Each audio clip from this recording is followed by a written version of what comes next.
So I'm going to talk about the day, why I decided to get clean. The day my arm was amputated, and since then I've been clean. It's been 29 months on the 17th of this month. But the prior couple of years up into that, I was living with an individual I was using with for 6 or 7 years, and I can remember in the midst of all of it, I was surrounded by, you know, we were in a small apartment. It was disgusting. There was feces everywhere. I wasn't showering for months at a time, and I remember being in bed so sick and just so low to a point where I was constantly asking God, "Why are you doing this to me? Why are you doing this to me?" And I'd even try to, like, inject a lot of fentanyl into myself to take myself out. Thank God it never happened. But the day came.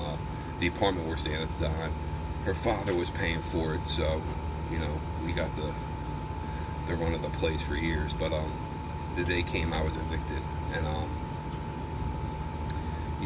I didn't want to know what to do. I had a big hole in my arm from using over all the last couple of years, and so I was at the hospital a couple times before that, and they would just discharge me with some ibuprofen, give me a little bit of antibiotics, and send me on my way.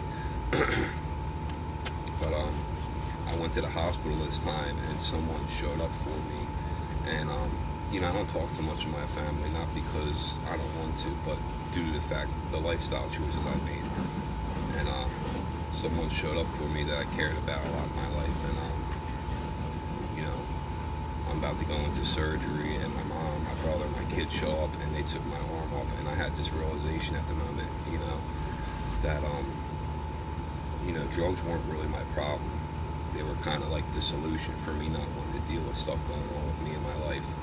A bunch of past experiences and traumas I dealt with. But I made the decision right then and there that I'm gonna do my best to never touch that stuff ever again. It took so much away from me.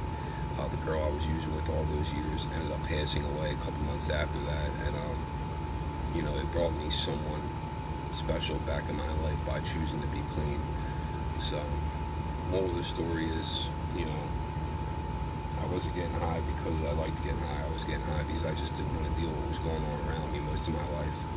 And I'm just so fortunate to be here and just to have,